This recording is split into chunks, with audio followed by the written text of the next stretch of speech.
Today we're making a tier list of hard NES games. This isn't going to be every NES game, I haven't even played them all, but this is going to be specifically games I played for the NES Gauntlet, which if you don't know, it was a challenge I made up to play 20 really hard NES games all in one day. Speaking of the NES Gauntlet, I had this shirt made for it, and I just think it's really cool. Check that thing out. Really happy with how the design came out, and it is still available for purchase if you didn't know. I feel like a lot of people don't know it exists, but I think it's awesome, so check it out. First up, Adventure Island. I think this game is incredibly hard. Like, it's not nearly as bad, maybe on successive playthroughs, but getting through this game for the first time is crazy, especially if you don't find this hidden item that lets you continue from game overs. Otherwise, you'd have to do it without game over, and that would be an insane feat. It's hard enough just doing it with the ability to continue. Batman, I'm actually going to throw in honorable mentions. This game really wasn't that hard, but the final boss is. Beating Joker in this is crazy, dude. I think I got to Joker in like an hour and a half on my first playthrough, and then beating him took 5 more hours. It's a hard fight, so that goes in honorable mentions for that reason alone. I honestly did not believe the hype on Battletoads, but it's a really hard game. I did manage to beat it in one day, which is an achievement I'm very proud of. This would be a good time to knock something out where anytime you rank things in difficulty, there's so many different factors, right? Like, some games are hard just because they don't let you continue after a game over. Some games are hard only because of, like, one final boss. Some games are consistently hard, or you don't have a lot of lives, whatever. So there's a ton of different factors, and it's impossible to really make a proper list, but anyway, Battletoads, one of those games that you have a limited number of lives and continues, and there's just so much to learn. Once you have learned it, though, this is like the best game on the NES. It is so fun, and really impressive the way they made it. Alright. Yeah, you do see these two little, like, sections on the bottom. Today we're mostly focusing on my top 10 hardest NES games, and so Big Nose, well, I actually played a bunch of games that looked fun and were decently hard, and then I picked the 20 hardest of those to actually put in the NES Gauntlet.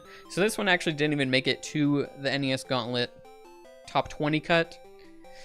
But yeah, still a pretty fun game. It's unlicensed, probably not a lot of people know about it, but if you're looking for a fun NES game you never played, that's one. Next up is Blaster Master, and this game is awesome. And it's really hard. This is going in very hard game. This game isn't that hard all of the time, just some of the time. Mostly the bosses. If you don't use turbo or have amazing mashing skills, the bosses in this game are crazy hard. Sometimes people will say, like, this game looks like it was designed with turbo in mind, and I usually disagree, but the bosses in Blaster Master, probably. Yeah, but really cool game, and amazingly well designed. Like, it's a Metroidvania, basically. You get a new ability, and then they make a shortcut as you're backtracking. Use that ability to get out of the area faster. It's just beautiful. Alright, Bucky O'Hare. This is a game I initially played because I reached out to YouTube community post and said, tell me some hard NES games, and someone was like, you wouldn't even dare play Bucky O'Hare. Probably just because it rhymed, but yeah. It was in the NES Gauntlet. It's not going to be in my top 10. Here's the thing, though. This game, anytime you die, you just reappear pretty much on the screen you died on, and that's why it's not that hard. Like, you never lose progress. Other than that, it would be pretty hard. There's some really hard bosses. There's random stuff that'll just kill you in one hit. You'll fall in a pit. Some screens take some good memorization or puzzle solving to get through. But yeah, because you can continue so easily, it's really not that hard in the end. I wouldn't put it in my top 10. Alright, next up is Castlevania. I might have to stick this one here for now. It's like kind of hard on a first playthrough. After I played through 2 and 3 and I've played through Castlevania 1 a bunch of times now, I'm like, this game's really not that hard. Once you figure out how to deal with just like a few enemies in the game and get strats for a few of the bosses, it's like really not that bad of a game. Not too hard. Castlevania 2. This game's mostly hard just figuring out where to go. which I don't really put that as far as like difficulty. I think people give this game too much credit for being like cryptic or whatever. There's like 2 or 3 spots in this game where you can easily get stuck and the answer feels kind of absurd to figure out, but I put some things together and figured out most of them. There's like 1 spot I got stuck, but yeah, it's not that bad, and combat-wise, it's a really easy game. 3rd Castlevania, though. There's some screens in this that are wild. I'm sure they got feedback in Castlevania 1 that stairs were very hard. You're just stuck on stairs, you get hit by an enemy and die. They took that advice and made more stairs. I don't know what happened, but there's like screens filled with stairs and filled with enemies, and it's like, what is going on here, man? I think it's stage 10. It's like 3 stages from the end. It's so long. You finally get to the boss, and it's this doppelganger version of you, and unless you confuse its AI so you can just beat it for free, it's really hard to avoid getting hit, and you have to make it all the way there. It's just a hard game to beat, honestly. There's a lot to learn.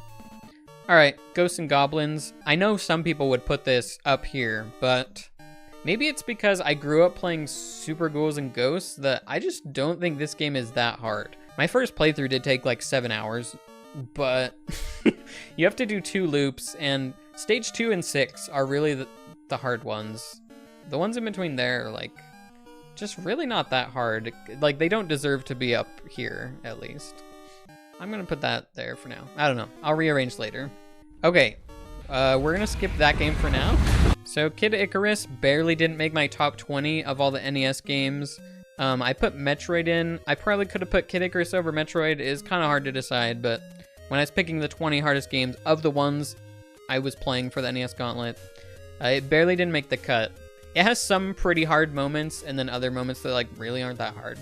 So overall, it's like not super tough, but some moments are hard. Like, don't go into it thinking it's like a breeze. But yeah, really cool game, honestly. Okay, Little Samson, again, also not really that hard. A cool game where you get to play as 4 different characters. There's like a couple hard bosses, but that's about it. The ending section's kind of troll. Not too tough, though. Alright, Mega Man 1. I have a weird, hot take, controversial opinion. I think this game is easier than Mega Man 2, and also better. But I'm a weird person for thinking that. I just had a very simple time with it. Maybe it's because Mega Man 2 was my first Mega Man, and then I played Mega Man 1 right after, and I was like more in understanding what I needed to do.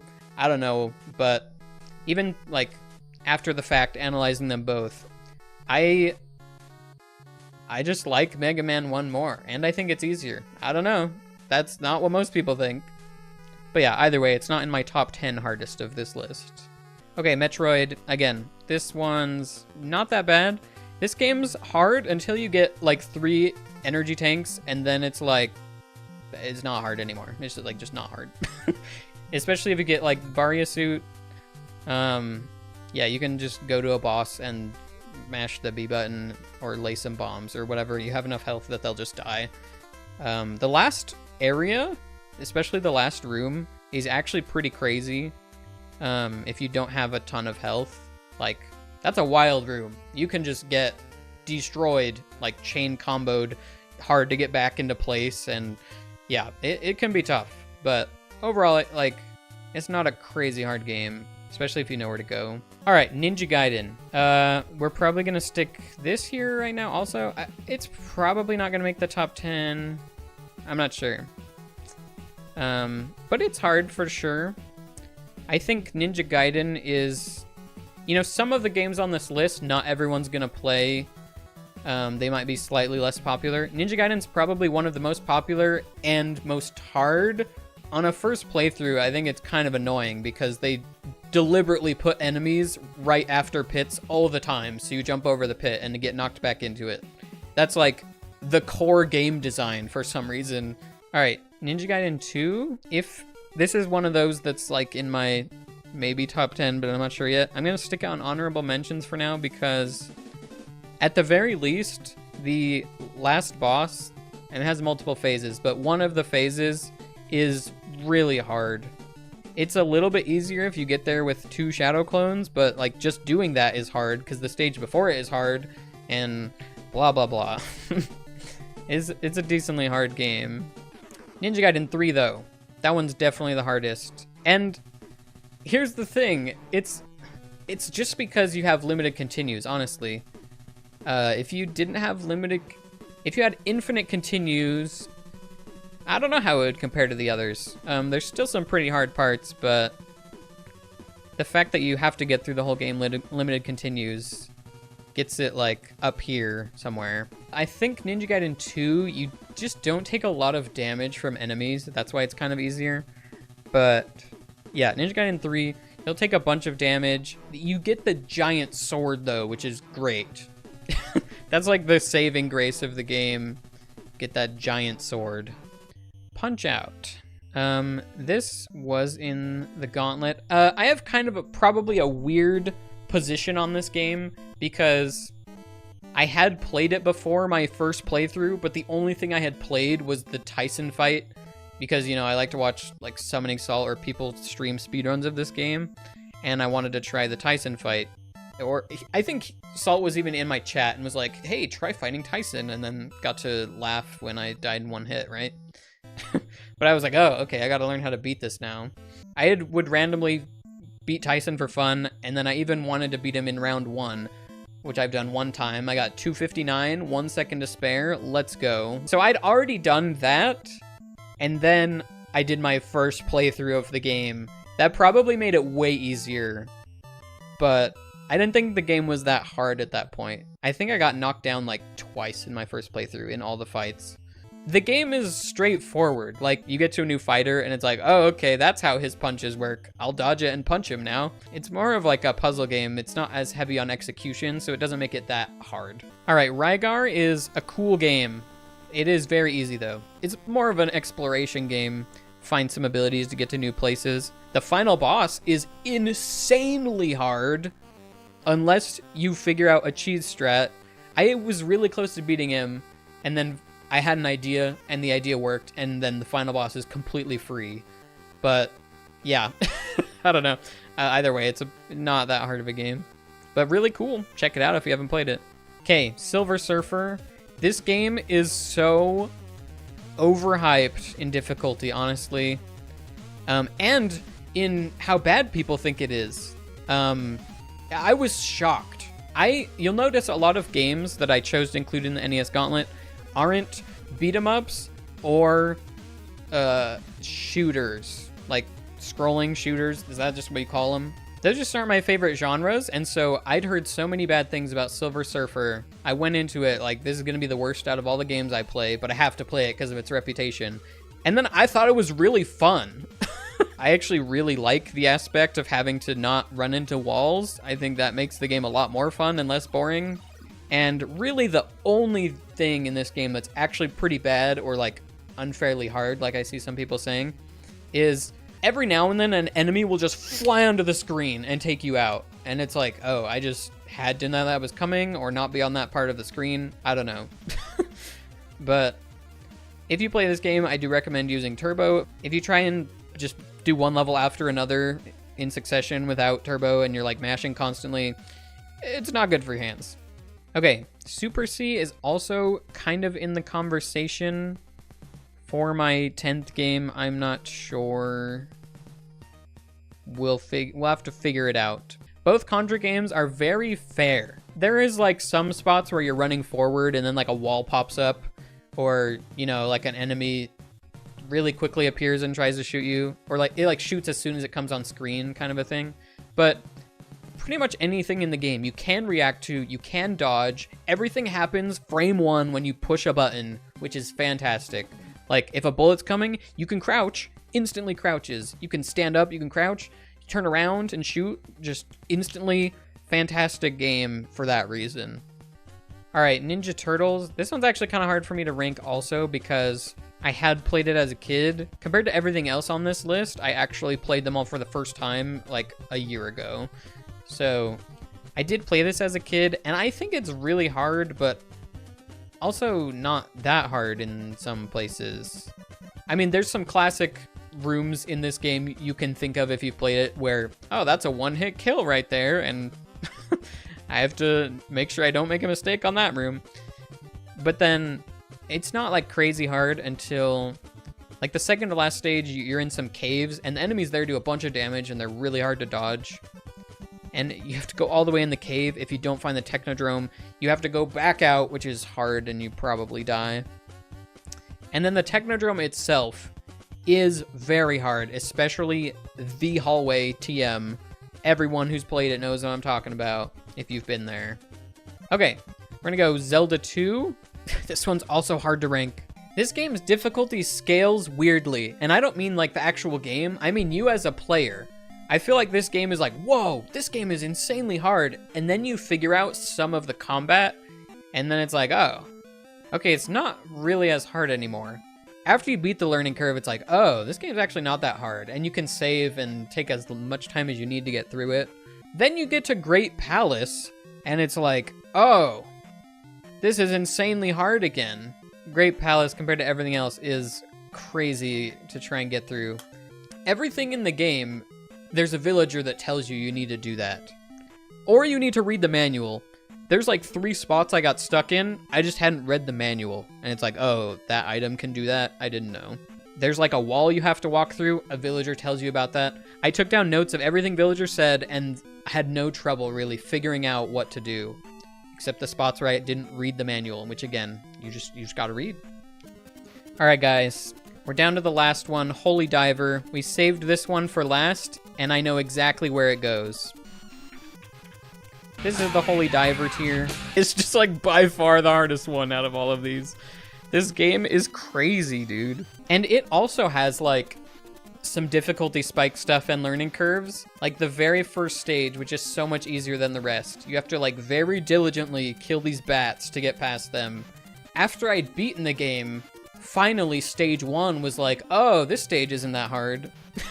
But then like the rest of the game is still really hard. There's a few parts where I'm like, can you actually beat this game by killing all of the enemies?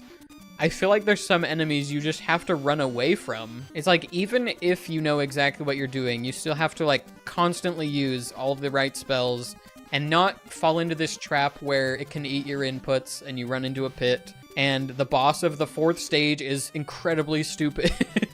And you'll just probably fall in a pit and die during the boss fight. Trying to figure out how to beat the second to last boss for the first time is like, I have no idea if I'm fighting it right or doing damage at all. And it just hits you and you don't know how to avoid it unless you do one specific strat, which also feels like cheese. Anytime I actually progressed in the game, I felt like I was doing cheese.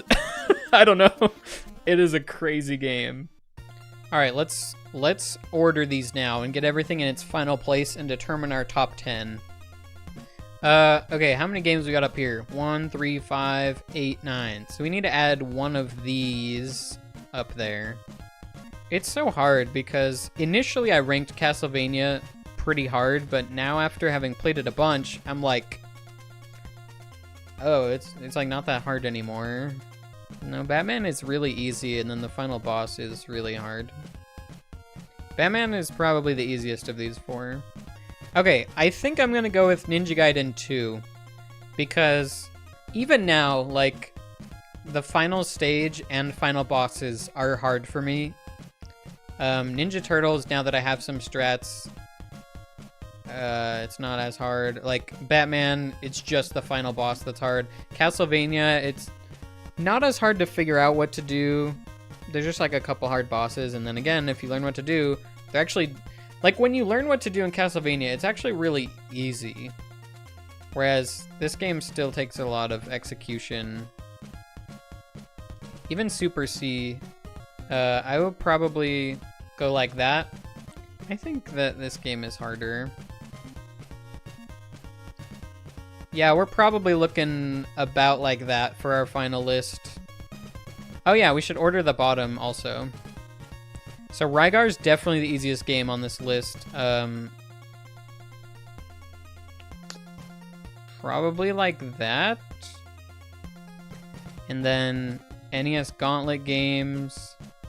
Metroid was easy. Mega Man I didn't think was that hard. think Silver Surfer is probably harder than Mega Man. Punch-Out, I just like can't rank this one fairly. If you can learn to beat Mike Tyson, then I think Silver Surfer is probably harder. Bucky O'Hare is really easy, actually. It lets you respawn all the time. I don't know. Maybe something like that. In the description, I'll put a link to the spreadsheet I used where I ranked all of the games in difficulty, and there's a link, if you click on my first playthrough length, it will link you to my first playthrough of the game, on most of them. It's just so hard to rank once again, because Blaster Master's not that hard most of the time, but actually beating the game, very hard. Castlevania 3 is hard most of the time, but it's just like kind of consistent, and like the peak difficulty isn't like quite as hard, or maybe it is. It's because you have limited continues in Blaster Master. That's actually the reason. If you had infinite continues, this game would not be really that hard. But because of that, I'm putting it above this one. And then Zelda 2 is like so hard, but also you learn and then you're like, maybe it's not that hard. And Ghosts and Goblins is only hard on like 2 stages. Ninja Gaiden 3 isn't like that hard, but you have to do it all in one go. And there's just too many factors to consider, but that's probably my final list. Thanks for watching.